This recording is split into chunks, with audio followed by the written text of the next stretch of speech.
그 후에 다윗 왕은 장막으로 들어가서 여호와 앞에 앉았습니다.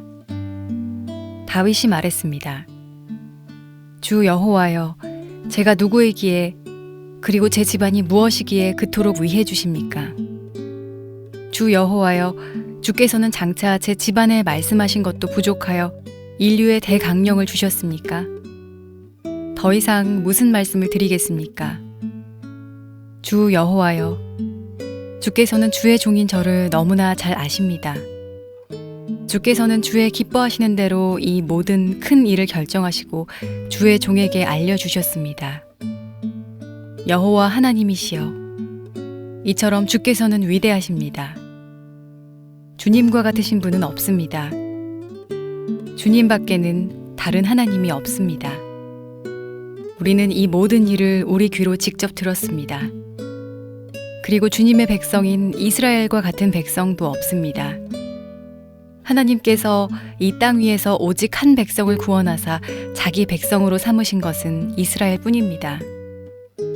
하나님께서는 저희와 주의 땅을 위하여 위대하고 놀라운 기적을 일으키셔서 주의 이름을 널리 알리셨습니다. 하나님께서는 이집트와 여러 나라들과 그 신들에게서부터 이 백성을 구해주셨습니다. 주께서는 이스라엘 백성을 세우시고 영원히 주님의 백성으로 삼으셨습니다. 그리고 여호와께서는 우리의 하나님이 되어주셨습니다. 여호와 하나님, 이제 저의 집안과 주님의 종인 저에게 하신 말씀을 이루어 주십시오. 약속하신 것을 영원히 지켜주십시오.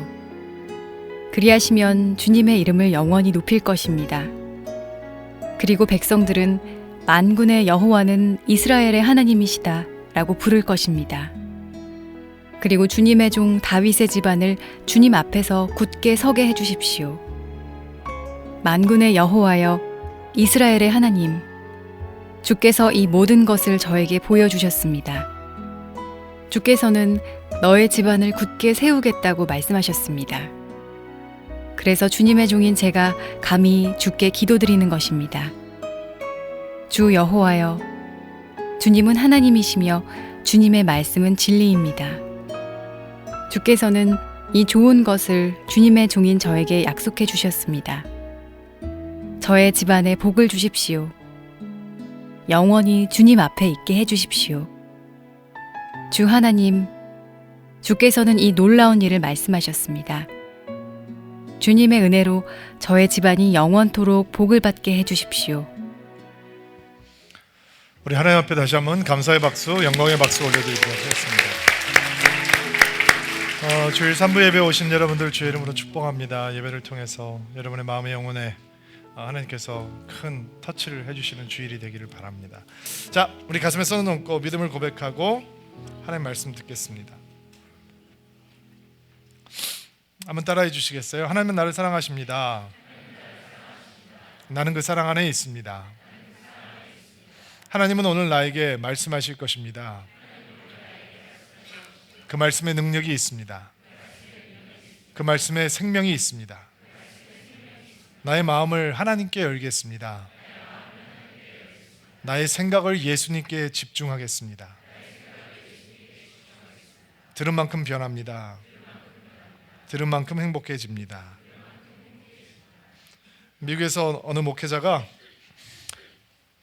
당신은 하나님을 위해서 뭔가 할 수 있다면 어떤 일을 하기를 원하십니까? 라고 하는 질문을 SNS를 통해서 올렸습니다. 그리고 수많은 댓글들이, 성도들의 댓글들이 달리기 시작했습니다. 등장하는 답변은 이런 답변들이었습니다. 가족 혹은 누군가를 구원하는 일, 암 같은 질병을 치유하는 일, 중독자들을 재활을 돕는 일, 여성과 어린아이들의 인신매매를 멈추게 하는 일, 교도소에 있는 사람들에게 예수 그리스도를 소개하는 일, 가난과 질병으로 고통받는 아이들을 돕는 일, 폭력과 마약의 문제를 해결하는 일, 깨어져가는 가정들을 회복하는 것, 학업을 계속할 수 없는 아이들에게 공부를 시켜주는 일, 선교지의 학교, 교회, 고아원들을 지어서 복음을 전하는 일, 또 외로운 노인들을 돌보는 일, 이런 일들이 올라오기 시작했습니다. 지금 당장 우리가 이 SNS를 하고 여러분의 핸드폰을 꺼내서 써보십시오라고 해도 비슷한 이야기들이 많이 나올 것 같아요. 만약 다윗에게 이 질문을 던졌다면 다윗은 뭐라고 얘기했을까요? 다윗은 주저하지 않고 성전을 짓는 일이라고 답을 했을 것입니다. 여러분, 하나님 체험을 하게 되면 우리 안에 공통으로 생기는 마음이 있습니다. 그 마음은 하나님을 더 체험하면 체험할수록 내가 뭔가 하나님을 위해서 하고 싶다라고 하는 강렬한 마음이 생긴다는 것입니다. 하나님을 체험하고 만나는데 하나님을 위해서 아무것도 할 마음이 없다. 이거 문제 아니겠어요? 그러니까 하나님 체험이 생기면 뭔가 내가 하나님의 일을 위해서 하고 싶다라는 마음이 들게 됩니다. 그리고 다윗은 하나님 체험이 있는 사람입니다. 하나님을 통해서 이길 수 없는 전쟁에서 승리해 보았고, 하나님을 믿으면서도 서러움과 두려움과 좌절을 경험했는데 거기서 하나님을 소망하고 하나님을 기다리고 하나님께 기도하고 하나님을 찬양하는 것을 배웠고, 고통의 끝에서 하나님의 약속이 정말로 이루어지는 것이구나 라고 경험도 했고, 사람들이 보건 말건 자기가 왕이건 아니건 자신의 신분을 생각하지 않고 하나님의 언약궤 앞에서 뛰며 예배하며 찬양하며 하나님을 향해서 사랑을 표현하는 정말 살아있는 믿음을 가지고 있는 다윗이었습니다. 다윗의 믿음은 리얼합니다. 펄펄 살아있습니다. 저는 그 표현이 다윗을 보여주는 아주 적절한 표현이라고 생각합니다. 다윗의 믿음과 영성은 펄펄 살아있습니다. 그래서 그 생기 있는 믿음을 가진 다윗이 하나님 체험을 하면 할수록, 하나님 경험이 넘치면 넘칠수록 하나님을 위해서 뭔가 하고 싶다라고 하는 생각으로 사로잡혔을 것이고, 그는 이제 아무도 관심을 갖지 않고 있는 언약궤를 모실 수 있는 성전을 지어드리고 싶다라고 하는 결론을 내게 된 것입니다. 그것이 매우 경솔한 감정적인 결정이었다라고 생각하지 않게 되기를 바랍니다. 다윗은 장막을 드나들면서 하나님의 언약궤 앞에 앉으면서 수도 없이 하나님 앞에 기도했을 것이고, 그의 열정을 키워갔을 것이고, 그의 마음의 뜨거움을 더해갔을 것입니다. 어쩌면 우리가 생각하는 것보다 더 오랫동안, 더 많이, 더 간절하게, 더 뜨겁게 그 일을 위해서 기도했을지도 모릅니다. 그리고 나단 선지자에게 내가 이 일을 하나님을 위해서 해드리고 싶습니다 라고 고백하게 되는 것이죠. 멋지죠? 멋집니다. 여러분, 이런 성도들 되기를 주의 이름으로 축복합니다. 일단 아멘으로 받으시기 바랍니다. 그런데 그 마음은 진짜 멋진 마음인데 하나님께서 그 다윗의 마음을 거절하셨습니다. 너는 전쟁을 너무 많이 하고 피를 너무 많이 흘렸기 때문에 너는 그 성전을 지을 사람이 아니다. 지금 다윗이 하나님에게 무언가 해달라고 부탁하는 것이 아니고 내가 하나님을 위해서 무언가 하겠습니다 라고 얘기했는데 하나님은 너는 아니다 라고 말씀을 하셨습니다. 그가 가지고 있었던 비전, 우리가 흔히 얘기하는 하나님 안에서의 꿈, 하나님께서 그 꿈을 향해서 거절을 하게 되신 거죠. 목사님, 이런 사건이 과연 저희들과 그렇게 밀접하게 관계가 있을까요? 우리가 개인이 혼자 하나님의 성전을 지어드리겠다 뭐 이런 얘기하는 거 아닌데 과연 우리도 이런 경험을 하게 될까요? 저는 주저하지 않고 여러분도 이런 경험을 하게 될 것이다 라고 얘기하고 싶습니다. 왜냐하면 여러분에게도 하나님 경험이 쌓이면 쌓일수록, 하나님 체험이 늘어가면 늘어갈수록 여러분 안에 막 움직이는 꿈틀거리는 열정이 생기게 될 것입니다. 이러면 안 되는데, 나 이렇게 살면 안 되는데, 나 뭔가 주를 위해서 하고 싶은데. 얼마 전에 날씨가 꽤 쌀쌀한데 주차 봉사하는 자매님을 아래층에서 보게 됐습니다. 형제님들 회개하시게 되기를 바랍니다. 그 자매가 오죽했으면 거기 서 있겠습니까? 남자들이 입는 코트를 다 입고, 전부 다 남성용으로 산 건데 그것을 입고 벌벌벌 떨면서 주차 봉사를 하고 있었습니다. 여러분, 주님을 체험하면 막 그렇게 뛰어 들어가고 싶은 게 당연한 겁니다. 그런데 하나님께서 우리를 향해서 근데 그거 아니거든 이라고 얘기할 때 우리는 어떻게 반응해야 하는 것입니까?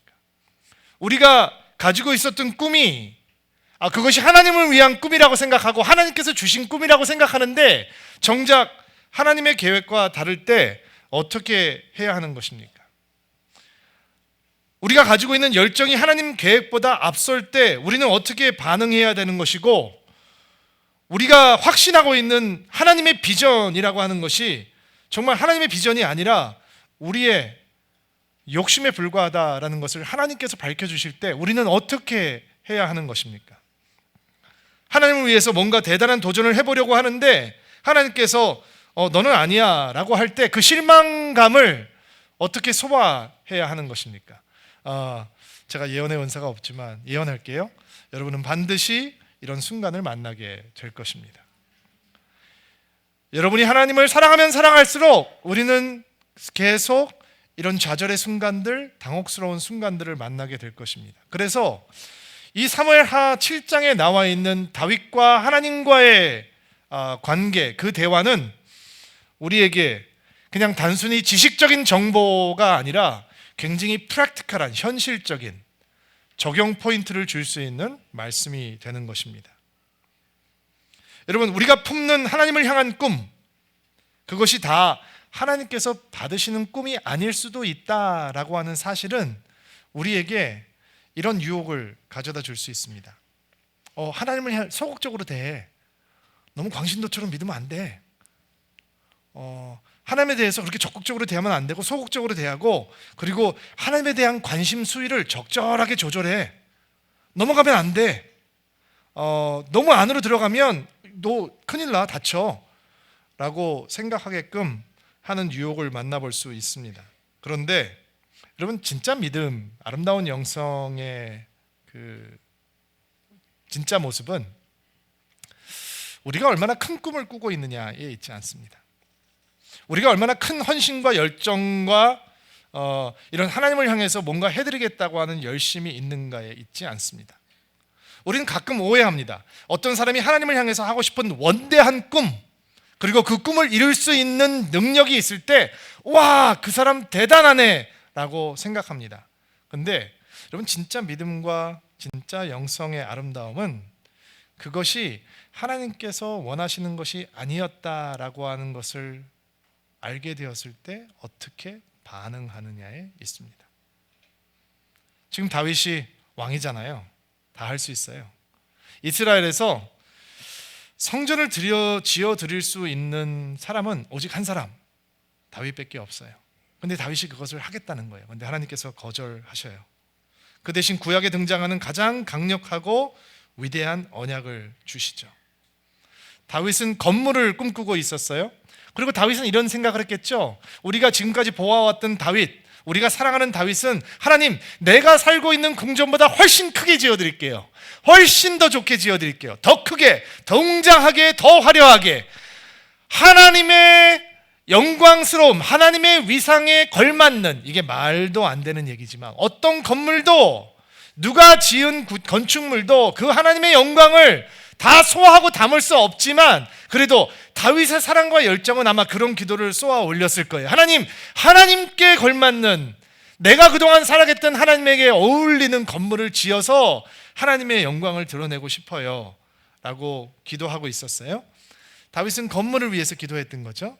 근데 하나님께서는 뭐라고 말씀하셨죠? 네가 집을 세우는 게 아니라 내가 세우는 거야. 내가 너의 집을 세워줄게. 너의 왕조를 내가 만들어줄게 라고 약속을 주셨어요. 그리고 다윗의 혈통을 통해서 영원히 무너지지 않는 하나님의 나라를 이루실 예수 그리스도께서 오셔서 그분의 나라를 세워주실 것이라고 하는 영원한 언약도 주어졌어요. 이번 말씀을 묵상하면서 굉장히 고민되는 부분이 있더라고요. 다윗이 나단 선지자에게 너는 아니다 라고 하는 말씀이 나온 다음에 구약에 등장하는 가장 위대한 언약의 말씀이 등장을 하는데 그게 진짜로 다윗이 다 들렸을까? 제가 제 자신을 거기에 한번 넣어봤어요. 하나님, 내가 하나님을 위해서 이걸 해드리고 싶어요. No. 그 다음 얘기가 진짜 들릴까? 그래서 제 신목사한테 물어봤어요. 신목사님한테 이렇게 됐을 때 어떻게 됐을까? 신 목사님도 똑같은 묵상을 하고 있더라고요. 그리고 신 목사님께서 이런 말씀을 하시더라고요. 나는 다윗이 씩씩거렸을 것 같아. 숨을 가쁘게 하면서. 근데 저도 비슷한 묵상을 했거든요. 다윗이 내가 성전을 지어드리겠습니다. 나단이 처음에 뭐라고 그랬어요? 마음대로. 하나님께서 왕과 함께 하시니까 왕께서 원하시는 대로 다 하십시오. 근데 그 다음날 와서 안 됩니다. 주께서 아니라고 말씀하십니다 라고 했을 때 다윗의 심장 박동수가 올라가지 않았을까요? 막 심장이 뛰고 막 가슴이 두근거리고 열이 나고 얼굴이 시뻘개지고 귀까지 빨개지고 막 숨소리가 가파지고, 그리고 나단이 그 다음에 하는 얘기는 잘 못 들었을 것 같아요. 왜냐하면 다윗 기억나시나요? 다윗이 어떤 사람인지. 다윗이 전쟁터에 나타났는데요, 골리앗이 하나님 욕하니까 못 참았어요. 너는 칼과 창을 가지고 오지만 나는 여호와의 이름으로 나간다. 그리고 짱돌만 들고 나갔어요. 성질 진짜 급한 거죠. 그리고 나발에게 가서 밥을 좀 구할 때 밥 좀 달라고 그랬는데 나발이 안 주니까 어떻게 했어요? 400명 용사들에게 칼 차! 라고 했던 사람이에요. 근데 내가 하나님을 위해서 성전을 짓고 싶습니다 라고 얘기했는데 나단 선지자가 당신은 피를 너무 많이 흘려서 안 됩니다. 주께서 아니라고 말씀하십니다 라고 얘기했어요. 그리고 그 다음 소리가 과연 들렸을까? 나단은 자기가 전해야 될 얘기를 다 전했겠죠. 그리고 과연 하나님의 거절을 이제 다윗은 그 거절에 어떻게 반응을 할까? 여러분, 상상력을 동원해서 나단이 나간 다음에 씩씩거리며 어디를 찾아가고 있는 다윗의 모습을 보셔야 돼요. 우아한 왕복을 입고 막 가슴이 두근거리고 열이 나서 어떻게 할 줄 모르는 마음을 갖고 쿵쿵쿵거리면서 다니는 다윗을 상상을 해보셔야 돼요. 다윗이 어디로 가느냐? 18절 말씀 한번 봅시다. 전반절만 읽어주시겠어요? 시작. 그 후에 다윗 왕은 장막으로 들어가서 여호와 앞에 앉았습니다. 그 후에가 뭐예요? 거절을 당한 후에 너는 아니다 라고 하는 얘기를 뒤에 어디로 들어가느냐? 그가 장막으로 들어가서 여호와 앞에 앉았습니다 라고 얘기를 하고 있죠. 진짜 여러분 영혼 가운데 심으셔야 되는 오늘 이번 주에 주시는 하나님의 메시지 중에 하나는 여호와 앞에 앉았다라고 하는 바로 그 메시지예요. 다윗이 하나님 앞에 거절당하고 어디를 찾아갔냐? 장막 안으로 들어가서 그렇게 사모하는 하나님의 언약궤 앞에 다시 앉았다는 거예요. 저 같으면 장막이 굉장히 초라하니까 장막문을 열고 들어가면서 하나님, 그냥 여기 계신다고요? 아니 왜요? 내가 해드린다니까 왜 이렇게 빼세요? 제가 해드린다고요. 제가 원한다고요. 하나님께서 하지 말라고 해도 내가 이렇게 해드릴 수 있으니까 하나님 여기 계시겠다고요? 제가 더 잘 드려드릴게요. 이런 마음들이, 복잡한 마음들이 막 들지 않았을까? 그런데 그가 여호와 앞에 앉았습니다. 이 앉았다고 하는 단어는요, 엎드렸다라고 하는 단어로도 번역할 수 있는 단어예요. 그러니까 하나님께로부터 거절당한 다윗이 여호와 앞에 엎드렸습니다. 여러분의 인생이, 여러분의 뜻, 여러분의 계획, 여러분의 꿈, 혹은 거창하게 우리가 얘기하는 여러분의 비전, 그것이 무너졌을 때라도 여호와 앞에 나아가 엎드릴 수 있는 인생 되기를 주의 이름으로 축복합니다. 다윗이 왕이 되었습니다. 전쟁도 이겼고 평화의 시대가 도래했습니다. 그런데 자기가 하나님을 위해서 하고 싶은 일을 하나님께서는 받지 않으신다라고 얘기하십니다. 이유도 이해할 수 없습니다. 수긍할 수 없습니다. 납득할 수 없습니다. 동의할 수 없습니다. 왜냐하면 지난주에 하나님께서 주셨던 말씀 가운데 이런 말씀이 있었습니다. 내가 너의 원수를 물리치게 해주었다. 아니, 전쟁에 이기게 해주시고 이제 그 전쟁에서 이겼기 때문에 내가 하나님의 성전을 지을 수 없다라고 하는 답은 하나님 비겁합니다. 차라리 내 출신 성분이 좋지 않아서 내가 베들레헴의 목동 출시이기 때문에 아니라고 말씀하십시오. 그것은 내가 수긍할 수 있습니다. 네가 블레셋 사람들을 방패로 삼아서 숨어 있었기 때문에 너는 아니야. 차라리 말씀하십시오. 왜냐하면 나도 그것을 수치스럽게 생각합니다. 이런 이유가 있을 수 있지 않겠어요? 그러나 하나님께서 원수를 물리치게 해주시고 그 원수를 물리쳤던 전쟁 때문에 그 일을 할 수 없다면 어떻게 다윗이 그것을 소화할 수 있겠습니까? 여러분, 다윗이 몹시 흥분한 마음으로 하나님 앞에 엎드립니다. 앉았습니다. 근데 참 그 하나님 앞이라고 하는 곳이 신비스러운 곳이에요. 거기에 가면 내가 무너지기 제일 좋은 곳이에요. 그리고 다윗은 다시 한번 수도 없이 앉았던 하나님의 앞이지만 또다시 하나님 앞에 앉고 시간이 지나갈수록 거친 숨소리가 잦아들기 시작하고 흥분됐던 그의 마음이 고요해지기 시작하고 너무 마음이 언짢아져서 기억할 수 없었던 최고의 언약의 말씀들이 기억나기 시작했습니다. 여러분, 지난주 말씀인데 여러분도 기억 못하실 테니까 제가 기억을 상기시켜 드릴게요. 이런 말씀이 다윗에게 지난주에 주어졌어요. 여러분이 다윗이라면 이런 말씀을 들을 때 어떤 마음이 들었을까 한번 상상하시면서 들어보세요. 내가 양떼를 따라다니는 때에 내가 너를 이스라엘의 왕으로 만들어 주었다. 다윗아, 내가 어디로 가든지 내가 너와 함께 있었다. 다윗아, 내가 너의 원수들을 물리치게 해 주었다. 내가 이 땅에서 너를 매우 유명한 사람이 되게 해줄 것이다. 다윗, 내가 너의 자손들을 이스라엘의 왕들로 만들어 줄게. 내가 너의 나라를 굳건하게 해줄게. 내가 너의 아들 중에 평화의 나라를 세울 그 아들이 네가 그렇게 짓고 싶어하는 성전을 짓게 해줄게.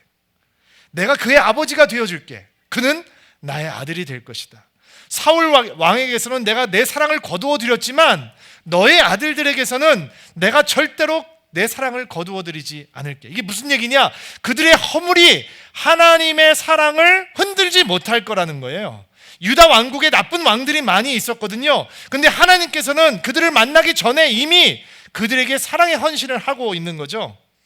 그들이 잘못된 길을 가면 내가 채찍질을 해서라도 그들을 내 앞으로 불러올게. 너의 나라가 내 앞에서 영원할 거야. 이게 메시아의 왕국이 이루어진다고 하는 예언이라고 말씀을 드렸잖아요. 누가 들어도 감동이 넘치는 이 언약의 축복이 언제 생각이 나기 시작했을까? 아마 하나님 앞에 납작하게 엎드렸을 때, 그가 그 거절감을 갖고 여호와 앞에 앉았을 때 그 약속이 다시 떠오르기 시작했을 거예요. 믿음의 참모습은 언제 우리가 하나님 앞에 앉을 수 있는가에 의해서 그 성숙도를 가늠할 수 있어요. 필요가 있을 때는 누구나 다 알 수 있지만, 그러나 다윗처럼 거절을 당한 사람이 하나님 앞에 나가서 그 자리에 머물 수 있는 건 진정 하나님을 온전히 사랑하는 사람만이 가능하다라고 하는 것을 우리는 인정해야 하는 것입니다.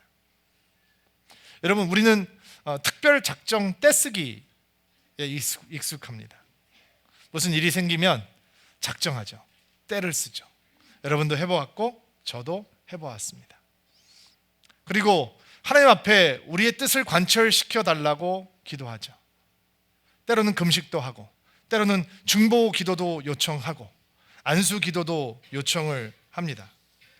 그런데 자신의 의지, 그것만을 관철하려고 기도하는 사람들은 하나님 앞에 있는 것 같지만 사실은 하나님 앞에 있는 것이 아닙니다.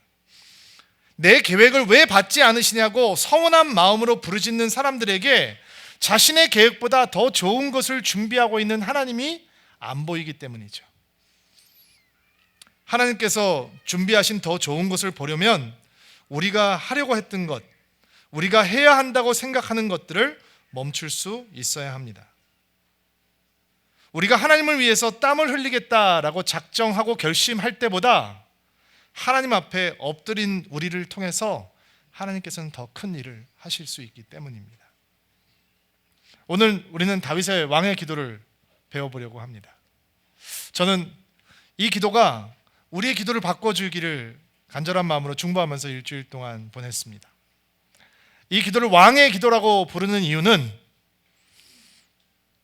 하나님이 건물을 짓겠다고 했던 한 하나님을 사랑하는 종 다윗을 진짜 이스라엘의 멋진 영광스러운 왕으로 세우시고 부르고 계시고 만들고 계시다라고 하는 것을 다윗이 진짜 알고 배우고 느끼고 누리고 있는 그 후에 하는 기도이기 때문에 저는 그 기도를 왕의 기도라고 부르려고 합니다.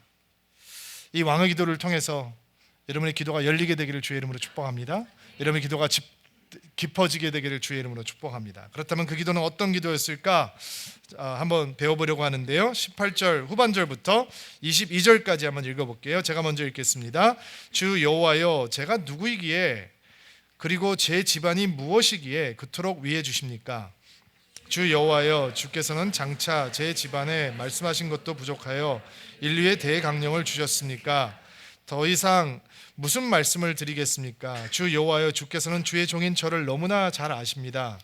주께서는 주의 기뻐하시는 대로 이 모든 큰 일을 결정하시고 주의 종에게 알려주셨습니다. 22절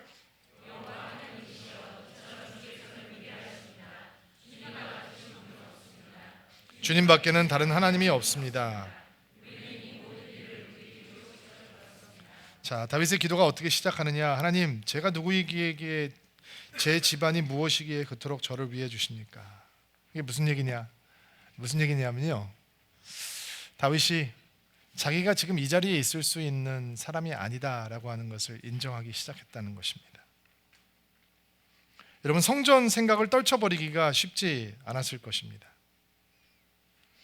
그런데 하나님 앞에 머무는 시간이 길어지면 길어질수록 하나님의 언약이 다윗 안에 차오르기 시작하면 시작할수록 다윗에게 떠오르는 생각들이 있었습니다. 바로 그의 시작에 대한 생각이죠.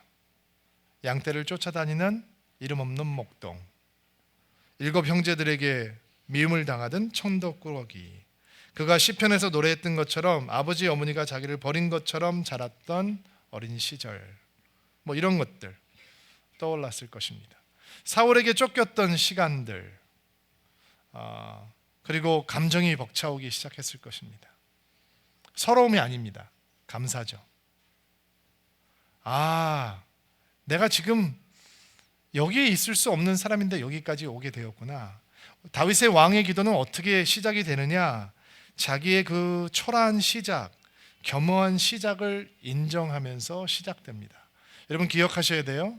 왕의 기도는 자신의 겸허한 시작, 그 초라함을 인정하면서부터 크신 하나님을 기대하는 기도로 바뀌게 되는 것입니다.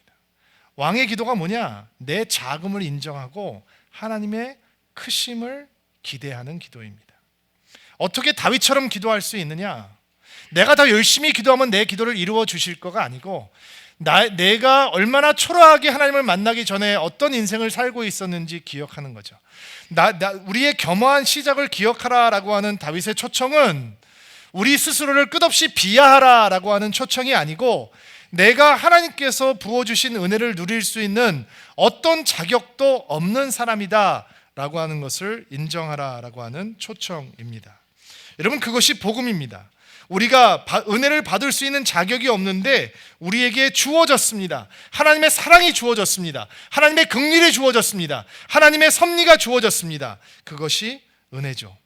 다윗은 씩씩거리는 마음으로 하나님 앞에 앉았는데 그의 옛날이 생각나기 시작했습니다. 하나님께서 그의 옛날을 가르쳐 주셨거든요. 알려주셨거든요. 보여주셨거든요. 그리고 자기의 그 겸허한 시작이 지금 왕이 된 다윗의 자신의 모습을 바라보면서, 그리고 이제는 성전을 짓겠다고 하는 거대한 꿈을 가진 통치자가 되어 있었는데, 여기까지 온 게 자기의 능력으로 된 거는 하나도 없고 모든 것이 다 하나님의 은혜였구나.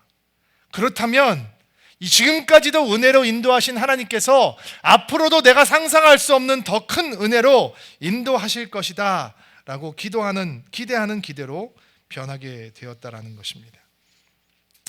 여러분, 우리가 우리의 꿈만 붙들고 하나님 앞에 몸부림친다면 하나님께서는 그저 우리의 열심 있는 기도를 소극적으로 받아들이시고 그것에 대해서 고마워하시고 그것을 도와주는 조력자의 역할에 전락하게 될 것입니다. 그러나 우리가 우리의 자금을 인정하고 우리의 자격 없음을 인정하고 하나님의 크신 은혜를 기대하는 순간 우리의 진짜 기도는 시작되는 것입니다. 왕의 기도가 뭐라고요? 나의 작음을 인정하고 하나님의 크심을 기대하라. 나의 작은 초라함 때문에, 시작 때문에 좌절하지 않고 다가오고 있는 하나님의 놀랍고 원대한 은혜를 소망케 하는 기도가 왕의 기도입니다. 23절 말씀 볼게요. 23절부터 25절 말씀 읽으려고 하는데요. 여러분이 먼저 읽어주세요. 시작. 그리고 주님의 백성인 이스라엘과 같은 백성도 없습니다. 하나님께서 이 땅 위에 오직 한 백성을 구원하사 자기 백성으로 삼으신 것은 이스라엘 뿐입니다. 하나님께서는 저희와 주의 땅을 위하여 놀라운 기적을 일으키셔서 주의 이름을 널리 알리셨습니다. 하나님께서는 이집트와 여러 나라들과 그 신들에게서부터 이 백성을 구해 주셨습니다. 주께서는 이스라엘 백성을 세우시고 영원히 주님의 백성으로 삼으셨습니다. 그리고 여호와께서는 우리의 하나님이 되어 주셨습니다. 여호와 하나님, 이제 저희 집안과 주의 종인 저에게 하신 말씀을 이루어 주십시오.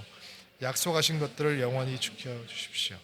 갑자기 다윗의 기도가 역사적인 기도로 바뀌죠. 과거를 보기 시작하는 거예요. 자기 과거가 보이니까 이스라엘의 과거도 보이기 시작하는 거예요. 우리 이스라엘이 이집트의 노예였는데 하나님께서 놀라운 기적으로 약속의 땅으로 인도하시고 정착하게 하시고 왕국이 되게 하시고, 하나님, 내가 그 나라의 왕이 되었군요.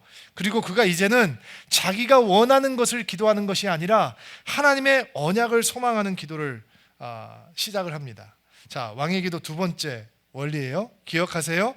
내 꿈, 내 계획을 관철하려고 하는 기도를 멈추면 하나님의 언약을 소망하는 기도가 시작된다라는 것입니다.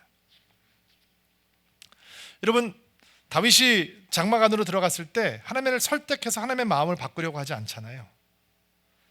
그런 마음도 있었을 것 같아요. 하나님, 두 번째 기회 드릴게요. 못 들은 걸로 할게요. 괜찮아요. 저 하나도 서운하지 않아요. 그러니까 하나님 마음 바꾸세요. 정말 잘할 수 있어요. 그런 기도를 아마 해야 되겠다라는 마음으로 들어갔었을 수도 있을 것 같아요. 그런데 거기에 앉아있는 순간 자기의 꿈보다, 자기의 계획보다, 자기가 지으려고 했던 성전보다 더 큰 하나님의 언약이 보이는 거죠. 자, 그러면 여러분 얘기로 들어갑시다. 여러분, 주님 사랑하면 여러분 마음속에도 분명히 하나님을 위해서 나 이런 거 하고 싶다라는 마음이 있을 거예요. 돈 벌면 더 생겨요. 올라가면 올라갈수록 그런 생각이 더 생겨요. 그런데 그런 마음을 가지고 있는 분들에게 제가 여쭤볼게요. 당신의 꿈이 큽니까? 하나님의 언약이 큽니까? 여러분, 제가 청소년 때 예수님 앞에 제 삶을 드렸어요. 하나님 뜨겁게 만났어요.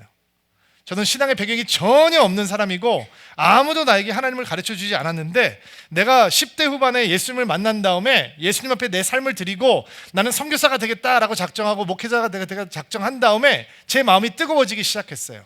기도 가르쳐주지 않았는데도 저는 기도했어요. 찬송하지 가르쳐주지 않았는데도 맨날 찬송했어요.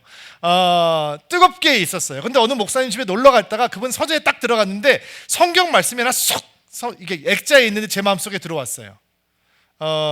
그 성경 말씀은 어떤 말씀이냐면, 내가 죽지 않고 살아서 여호와의 행사를 선포하리로다라고 하는 시편 말씀이었어요. 멋지죠? 남의 말씀이면 멋지죠. 내가 죽지 않고 살아서 여호와의 행사를 선포하리로다. 그리고 그 액자 앞에서 제가 이런 기도를 했었어요. 하나님, 제가 저런 인생이 되겠습니다. 저렇게 살겠습니다. 나는 저런 인생이 되겠습니다. 하나님, 나를 축복해 주십시오. 라던 기도했던 기억이 나요. 자, 제가 물겠습니다. 하나님, 제가 서울 드림교회를 잘 목회하고 하겠다라고 하는 꿈이, 비전이, 열심과 열정이 하나님께서 나에게 주신 언약보다 클 수 있습니까? 그렇다면 진짜 기도는 내 꿈을 붙들어야 되는 기도가 아니라 언약을 붙들어야 되는 기도인 것입니다.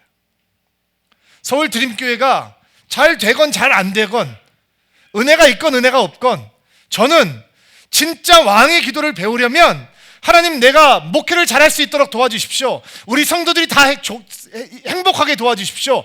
불평하는 사람 없도록 도와주십시오. 나 없는 데서 나 욕하는 성도들이 하나도 없는 교회 되게 도와주십시오. 다 헌신하는 교회 되게 해주십시오. 이런 기도를 보다 내가 해야 되는 왕의 기도는 하나님, 내가 죽지 않고 살아서 여호와의 행사를 선포하겠습니다. 나의 인생은 여호와의 역사를 선포하는 인생이 되겠습니다 라고 하는 언약의 말씀이 그 기도를 따라 들어가는 게 훨씬 파워풀하고 훨씬 능력이 있고 나를 살려주는 기도가 되겠죠. 다윗이 지금 하고 있는 게 그거예요. 하나님, 이스라엘을 이렇게 인도해 오셨군요. 그러면 약속 지키세요. 하나님, 나한테 네 집안을 세우겠다 말씀하셨죠? 그러면 내 자손들에게 복을 주세요. 함께 해주세요. 그렇습니다. 내가 원하는 건 성전을 세우는 게 아니라 하나님께서 세우겠다라고 하는 그 왕조, 그 나라가 세워지기를 원합니다. 하나님, 나는 하나님의 언약을 원합니다. 성전 짓는 거 안 해도 좋습니다. 그러나 주의 약속이 내 삶 속에 이루어지기를 소망합니다 라고 기도하는 거예요. 달라지죠? 마음이 더 뜨거워지는 거죠. 성전을 지을 때보다 성전을 지어야 된다라고 하는 생각을 할 때는 부담이었을 것이고 스트레스였을 것이고, 근데 하나님의 언약이 쑥 들어오는 순간 그의 기도는 예전보다 더 뜨거워지고 그의 기도는 더 깊어지고 그의 기도는 더 넓어지기 시작했을 거예요. 이 왕의 기도가 여러분 삶 속에 꼭꼭 심어지는 주일이 되기를 주의 이름으로 축복합니다. 자, 세 번째, 다윗에게 배우는 왕의 기도의 세 번째 원리는 26절부터 29절 말씀입니다. 여러분이 먼저 읽어주세요. 시작. 그리하시면 주님의 이름을 영원히 높일 것입니다. 그리고 백성들은 만군의 여호와는 이스라엘의 하나님이시다라고 부를 것입니다. 그리고 주님의 종 다윗의 집안을 주님 앞에서 굳게 서게 해주십시오. 만군의 여호와여, 이스라엘의 하나님 주께서 이 모든 것을 저에게 보여주셨습니다. 주께서는 너희 집안을 굳게 세우겠다고 말씀하셨습니다. 그래서 주님의 종인 제가 감히 주께 기도드리는 것입니다. 주 여호와여, 주님은 하나님이시며 주님의 말씀은 진리입니다. 주께서는 이 좋은 것을 주님의 종인 저에게 약속해 주셨습니다. 같이 저희 집안에 복을 주십시오. 영원히 주님 앞에 있게 해주십시오. 주 예수님께서는 이 놀라운 일들을 말씀하셨습니다. 주님의 은혜로. 자, 다윗에게 배든 왕의 기도의 세 번째 모습은 하나님의 언약 안에서 기도가 출발해야 자신의 세대를 뛰어넘는 다가오는 세대를 향한 기도가 열린다라고 하는 것입니다.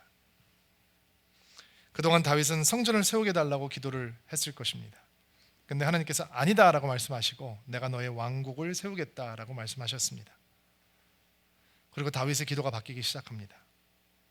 내가 주님을 위해서 뭔가 하고 싶다라고 하는 기도에서 하나님, 나의 집안을 주께서 복 주십시오. 이 집안이라고 하는 게 자기와 자기 아들 수준을 넘는 거예요. 다가올 coming generations, 다가올 세대들을 다 어우르는 단어예요. 하나님, 내가 아직 못 만난 손자들, 그들의 자손들. 여러분, 기도가 그게 위대한 거잖아요. 여러분, 이 분열 왕국이 생겼을 때, 이스라엘과 유다가 나누어졌을 때 이스라엘은 전부 다 악한 왕들이에요. 좋은 왕이 하나도 없어요. 근데 다윗의 이 기도 때문에, 다윗의 이 기도의 능력 때문에 유다에는 좋은 왕들이 있었어요. 하나님을 백성들이 하나님을 떠났으면서도 정말 기가 막히게 아버지는 엉터리인데 아들이 하나님을 경외하는 왕들이 등장을 했던 거예요. 다윗이 지금 하고 있는 기도가 무엇이냐? 하나님, 하나님의 축복이 내 세대에 머무르지 않게 하시고 다가올 generations, 다음 세대까지 하나님의 복이 흘러갈 수 있도록 도와주십시오. 여기 끊임없이 등장하고 있는 집안이라고 하는 단어, 이 단어의 능력이 얼마나 대단한지 여러분, 우리 마음이, 우리 부모님들은 아실 거예요.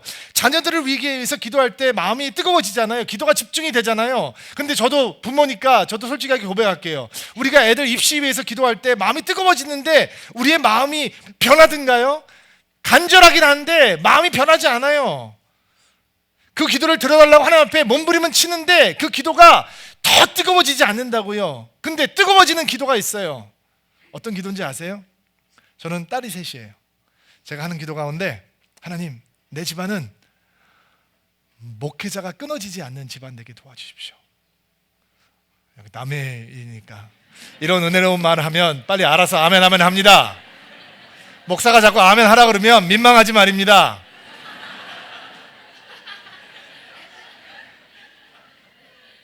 제 딸들이 결혼할 때 이제 남이 키워놓은 아들을 제가 데려올 거 아니에요.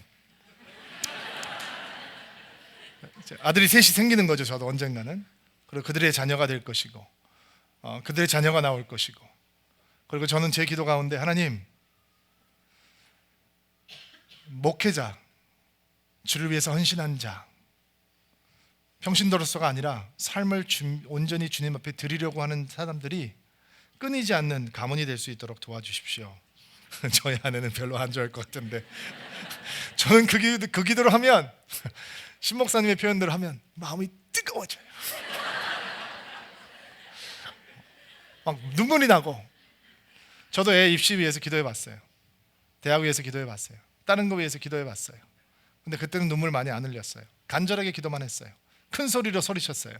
근데 내 때에서 끝나지 않을 다가올 제너레이션에 부어주실 하나님의 축복을 기도하면 나도 모르게 내 믿음이, 내 기도가 더 뜨거워지기 시작해요.